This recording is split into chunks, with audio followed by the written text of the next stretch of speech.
CRPF পরিচয় আসবাব বিক্রি নামে টাকা হাতাচ্ছে প্রতারকরা। ইতিমধ্যে রায়গঞ্জ, কালিয়াগঞ্জ সহ উত্তর দিনাজপুরের বিভিন্ন এলাকায় বিভিন্ন জনের কাছে প্রথমে সরকারি আমলা ফেসবুক অ্যাকাউন্ট থেকে ফোন নাম্বার চাওয়া হচ্ছে।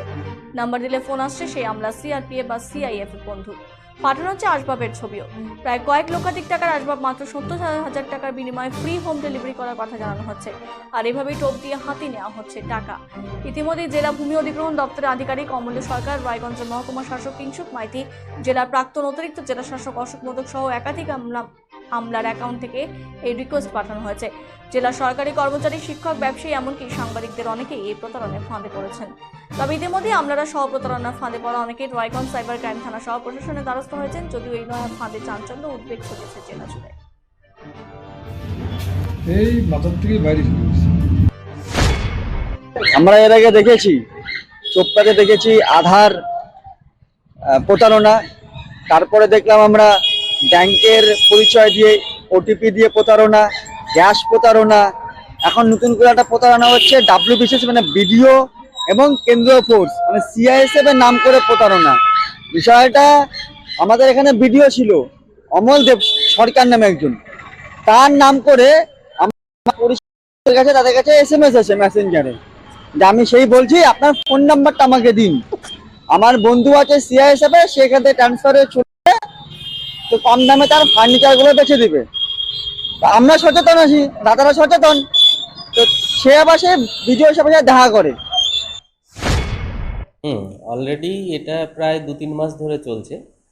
লাস্ট 2 মাস আগে এরকম অনেকেই আমাকে আমার চেনা জানা যারা ফোন করে বলছিল যে এরকম ফেসবুকে আমার যে অ্যাকাউন্ট আছে তার একটা ফেক অ্যাকাউন্ট খুলেছে, আমার সেই ছবি এবং যাবতীয় ইনফরমেশান দিয়ে ফেক অ্যাকাউন্ট থেকে মেসেজ করে জানানো হচ্ছে যে আমার বন্ধু একজন আছেন CRPF, তিনি অফিসার, কিছু নাম রাকেশ কুমার এরকম বলে তাকে জানানো হচ্ছে যে তিনি কন্ট্যাক্ট করে নেবেন, তিনি ট্রান্সফার হয়ে গেছেন বলে, তার হিউজ ফার্নিচার আছে যেটা কম দামে দেবে বলে কিছু ছবি টবি পাঠিয়ে লোককে ভুল বোঝানো হচ্ছে এবং লোককে ফ্রড করার জন্য, প্রতারণার জন্য কিন্তু তাদেরকে ডিমান্ড করছে টাকা, যে কিছু টাকা পাঠিয়ে দিলে বাকিটা মালপত্র পৌঁছে দেওয়ার পর নেবে, এরকম করছে আর কি।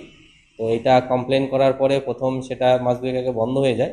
রিসেন্ট টাইমেও আপনি যেমন আজকে বললেন সেরকম অনেকেই জানাচ্ছেন যে এরকম আবার একটা অ্যাকাউন্ট খুলেছে। তো আমি অফিসিয়ালি যে সিস্টেম আছে সাইবার ক্রাইমে এবং অন্যান্য জায়গায় যেখানে পুলিশের খবর কমপ্লেন তো করছি, তবে আপনাদের মাধ্যমে সবাইকে রিকোয়েস্ট করতে চাইছি যে আমি জেনারেলি ফেসবুক থেকে এই মুহূর্তে কোনো অ্যাক্টিভিটি করিই না প্রায়। তো যদি কেউ করেও বা কোনো রকম এরকম মেসেজ করে, আমার যদি পরিচিত হন তবে আমাকে ডাইরেক্টলি ফোন করবেন, অথবা আপনারা একটু চেক করবেন কেউ এইসবগুলো ভুলভাল জিনিস অ্যাকসেপ্ট করবেন না।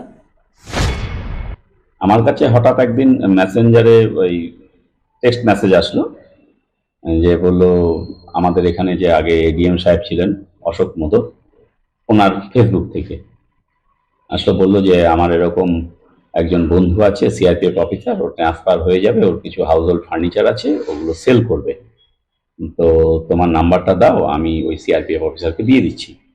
ঠিক আছে স্যার, ওকে স্যার, আমি বললাম, খুব পরিচিত আমাদের ADM সাহেব ছিলেন, আমি ওনাকে নাম্বারটা দিয়ে দিলাম, হোয়াটসঅ্যাপ নাম্বারটা, উনি ওকে দিয়ে দিলেন। পরে তৎক্ষণাৎ ওই CRPF অফিসার আমাকে হোয়াটসঅ্যাপে বলেন, ওকে স্যার আমি সেই CRPF অফিসার, এই বলে আমার কিছু হাউস হোল্ড ফার্নিচার আছে, আমি বিক্রি করার কারণ হচ্ছে আমি ট্রান্সফার হয়ে যাচ্ছি, আর সমস্ত ফার্নিচারগুলো 6 মাসের ব্যবহার করা, বেশি দিনও না। প্রচুর ছবি, 8-10টা ছবি পাঠিয়ে দিল, খুব অ্যাট্রাকটিভ ফার্নিচারের ছবিগুলো। আমাকে বললো আপনি ইন্টারেস্টেড কিনা, আমি বললাম আমি ইন্টারেস্টেড না, আমি 2-1 জন বন্ধু আছে তারা কিনবে বলেছে। বলে ঠিক আছে, আমার এই টোটাল ফার্নিচারগুলো 70,000 টাকা দাম। আমি বন্ধুকে বললাম, বন্ধু ইন্টারেস্টেড হলো, কিন্তু বন্ধুও ব্যস্ত ছিল আর আমিও একটা অনুষ্ঠানে ব্যস্ত ছিলাম। ক্রমাগত আমাকে ফোন করে যাচ্ছে যে আমি গুগল পে নাম্বার পাঠালাম, আপনি 20,000 টাকা অ্যাডভান্স পাঠিয়ে দিন, একটা ছবি পাঠালো যে লাগেজ বুক হচ্ছে, শুরু হয়ে যাচ্ছে, মানে এতটা প্রম্পট, এবং আপনাকে ডেলিভারিও ফ্রি ডেলিভারি দেবো আমাদের CRPF এর। যেটা হচ্ছে ইসে বললো ওই অশোক মোদক,